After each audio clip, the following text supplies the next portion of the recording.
What happens if you quit added sugar for 30 days? Not reduce it, not swap it for honey or agave, completely remove it. Most people think the first week is the hardest part. Headaches, cravings, irritability, and that is true. But what happens after day 14 is where the science gets interesting, because at that point, your body starts doing something most sugar quitting advice never covers. Stick around because what happens to your kidneys during this process is almost never discussed. And if you have a family history of metabolic issues, day 18 to day 25 will matter to you more than the first week ever could. The average person now consumes about 17 teaspoons of added sugar every day. That is roughly 71 grams. Over a year, that adds up to more than 26 kilograms of refined sugar. And that number does not include natural sugars from fruit or dairy. It is purely added sugar, the kind in sodas, sauces, breads, snack bars, and foods most people don't even think of as sweet. Here's the problem. Your body did not evolve to process that much sugar. For most of human history, sugar was rare. Seasonal fruit, occasional honey. Your liver, your pancreas, your kidneys, these systems were built for scarcity, not surplus. And when you flood them with sugar every single day, year after year, a cascade of silent changes begins. Insulin resistance, fat accumulation inside the liver, chronic low-grade inflammation, advanced glycation end products that stiffen your blood vessels and age your skin. In this video, I'm going to walk you through exactly what happens when you remove added sugar completely for 30 days. Not in vague terms, day by day, phase by phase.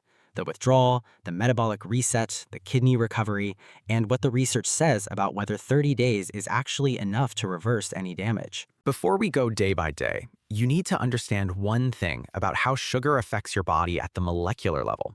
Because if you do not understand this, the day-by-day changes will not make sense. When you eat sugar, specifically fructose, which makes up half of table sugar and most of high fructose corn syrup, your body processes it differently than other carbohydrates. Glucose can be used by every cell in your body. Fructose cannot. Fructose goes almost exclusively to your liver, and your liver treats fructose the same way it treats alcohol. It prioritizes metabolizing it above everything else. In simple terms, your liver converts excess fructose into fat through a process called de novo lipogenesis, new fat creation. Some of that fat gets shipped out as triglycerides. Some of it stays inside the liver. Over months and years, that fat accumulates. That is how non-alcoholic fatty liver disease begins. And right now, roughly 1 in 4 adults worldwide has it. At the same time, high sugar intake keeps your insulin levels elevated. Insulin is the hormone that tells your cells to absorb glucose from your blood. But when insulin is constantly high, your cells start to ignore it. That is insulin resistance, and insulin resistance is the engine behind type 2 diabetes, metabolic syndrome, and, this is the part most people miss, kidney damage. Your kidneys filter about 180 liters of blood every day. When your blood is carrying high levels of sugar and insulin, your kidneys' filtration units, called glomeruli, come under constant pressure. Over time, that pressure causes microalbuminuria, tiny amounts of protein leaking into your urine. That is often the first sign of kidney stress, and most people never know it's happening. So when you remove added sugar, you're not just cutting calories, you're removing the primary driver of liver fat, insulin resistance, and glomerular pressure. Those 3 systems start to recover, and the timeline of that recovery is what we are about to walk through. The first 72 hours are the most uncomfortable, and there's a neurochemical reason for that. Sugar stimulates the release of dopamine in your brain's reward center, the nucleus accumbens. Dopamine is the same neurotransmitter involved in motivation, pleasure, and reinforcement learning. A growing body of research, including a 2026 study in the journal Appetite tracking daily sugar consumption against DSM-5 substance use disorder criteria, has documented that sugar withdrawal in humans involves real cravings, tolerance, and difficulty controlling intake. The neurochemical basis is well established in animal models. Intermittent sugar access triggers dopamine signaling patterns comparable to those seen with addictive substances. When you remove sugar suddenly, your dopamine signaling drops. Your brain, accustomed to that regular surge, registers a deficit. That's why days 1 through 3 feel the way they do. Irritability, headaches, intense cravings, fatigue. Some people report brain fog and difficulty concentrating. But here's what's happening underneath the discomfort. Within 24 hours of your last high-sugar meal, your blood glucose levels begin to stabilize. Without constant spikes, your insulin levels start to fall. And falling insulin is the signal your body has been waiting for. It tells your fat cells to release stored energy. It tells your liver to stop making new fat. The metabolic reset has begun, even though you feel terrible. Practical takeaway for days 1 through 3, hydration matters more than you think. When insulin drops, your kidneys excrete more sodium and water. This is called the natriuresis of fasting. You can lose several pounds of water weight in the first 3 days alone. Replace those electrolytes and know that the headache on day 2 is not a sign something is wrong. It's a sign your brain is adopting. By day 4, something shifts. Most people report that the intense cravings start to ease, the headache lifts, mental clarity begins to return. What has changed is your liver.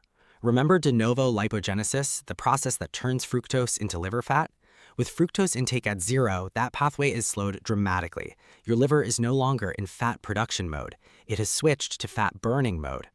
At the same time, your insulin sensitivity is improving. A study from the University of California, San Francisco found that after just 9 days of sugar restriction, children with metabolic syndrome showed a 31% reduction in liver fat and a 53% reduction in de novo lipogenesis, the process that turns sugar into liver fat. 9 days, not months. Your kidneys are responding too. With lower circulating insulin, the pressure on your glomeruli begins to decrease. The sodium retention driven by high insulin reverses. Your blood pressure, even if it was only mildly elevated, starts to trend downward. This is one of the earliest measurable kidney benefits of sugar reduction, and it happens within the first week.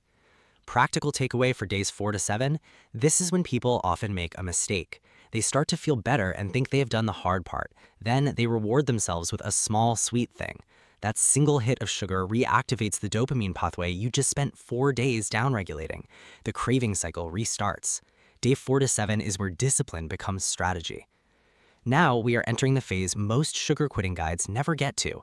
This is where the deep cellular changes begin. At this point, your fasting insulin, the amount of insulin circulating in your blood when you have not eaten, has likely dropped by 20 to 30% compared to your sugar eating baseline. Lower fasting insulin means your cells are becoming more sensitive again. They don't need as much hormonal pressure to do their job. Your liver enzymes, ALT and AST, which are markers of liver cell damage, often begin to normalize during this window. A 2019 randomized clinical trial published in JAMA found that a diet low in free sugars significantly reduced hepatic steatosis and liver enzyme levels in adolescents with non-alcoholic fatty liver disease. The metabolic shift from fat production to fat burning begins well within the first 2 weeks. But here's something worth paying close attention to. Around day 10 to 12, your gut microbiome begins to shift. Sugar feeds certain species of bacteria, particularly firmicutes, that are associated with inflammation and increased calorie extraction from food. When you remove their primary fuel source, these populations begin to decline. Beneficial species like Bacteroides start to increase. The ratio between these two groups, the firmicutes to Bacteroides ratio, is one of the most studied markers of gut health, and it starts to rebalance within 2 weeks. And number 6 on the list of things changing inside you is probably not something you expected: your skin. Advanced glycation end products, or AGEs, form when sugar molecules bind to proteins like collagen and elastin. These AGEs make your skin less elastic, more prone to wrinkling, and slower to heal. When you remove the sugar source, the formation of new AGEs drops. Your existing collagen stops being damaged. This is not something you will see in the mirror on day 12, but the process has started. Now we're halfway through the 30-day timeline, and the next phase is where your kidneys specifically begin to recover in ways most people never connect to sugar. Between day 15 and day 21, your kidneys begin a measurable recovery. Here is how. Chronically high insulin increases sodium reabsorption in your kidneys. More sodium retention means higher blood volume. Higher blood volume means higher pressure inside your glomeruli.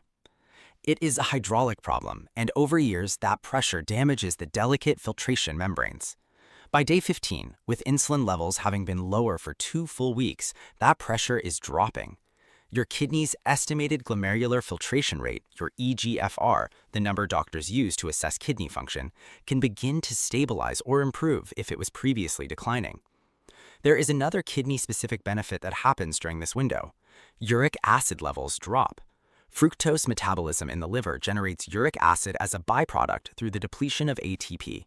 High uric acid is a known risk factor for kidney stones, gout, and hypertensive kidney damage. Research published in the Journal of the American Society of Nephrology has documented that elevated uric acid is a risk factor for glomerular hypertension, renal inflammation, and the progression of chronic kidney disease. This is also the window where the anti-inflammatory effects become systemic. C-reactive protein, or CRP, a marker of whole-body inflammation, begins to decline measurably by day 18 to 21. This matters because chronic inflammation is one of the primary drivers of kidney fibrosis, the scarring that reduces kidney function over time. Practical takeaway for days 15 to 21. If you have a family history of kidney disease, this is the window where the benefits of sugar restriction become directly relevant to your long-term kidney health. The glomerular pressure drop, the uric acid reduction, and the CRP decline are all protective. None of them require a drug. They require the continued absence of added sugar. By day 22, your body has achieved something called metabolic flexibility. This means it can switch efficiently between burning glucose and burning fat for fuel. When you were eating sugar every few hours, your body never needed to access its fat stores. It was running on a constant drip of incoming sugar. Now it has relearned how to tap into stored energy. Your fasting insulin is likely at its lowest level in years.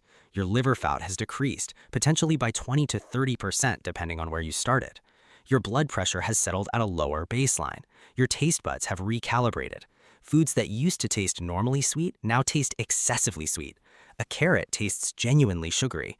Dark chocolate above 85% tastes rich rather than bitter. One final note before we put this all together. The 30-day mark is not the end of the process. If you had significant insulin resistance or fatty liver at the start, 30 days is enough to make meaningful progress, but full reversal can take months. What 30 days gives you is proof. Proof that your metabolism can reset. Proof that the cravings are not permanent.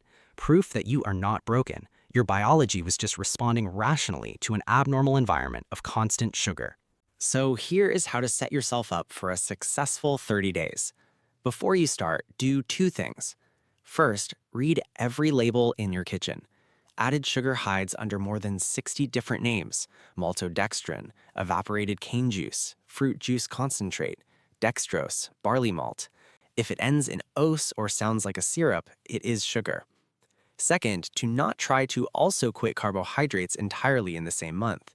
Whole food carbohydrates, sweet potatoes, oats, lentils, fruit are not the enemy. You are targeting added sugar specifically. Trying to go zero carb at the same time doubles the difficulty for no added benefit. During the first week, prioritize electrolyte replacement: sodium, potassium, magnesium. When your insulin drops and your kidneys flush water, these minerals go with it. A simple electrolyte powder with no added sweeteners can make the difference between quitting on day 3 and pushing through. From day 8 onward, focus on protein at every meal.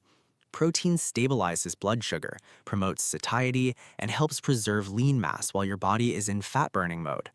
Aim for roughly 1.6 grams of protein per kilogram of body weight. For a 70-kilogram person, that's about 112 grams per day. And one more thing.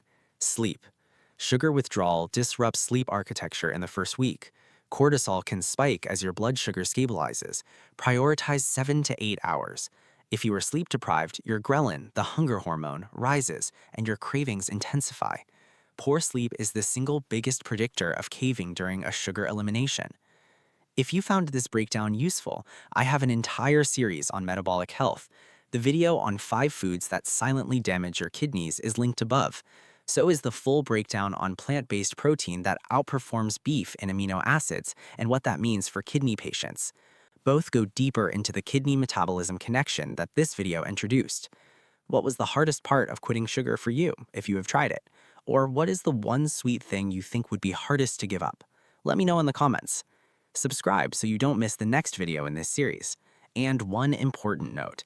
This channel provides health information for educational purposes only. It is not medical advice. If you have a medical condition, are on medications that affect blood sugar, or are pregnant, speak with your doctor before making any significant dietary change.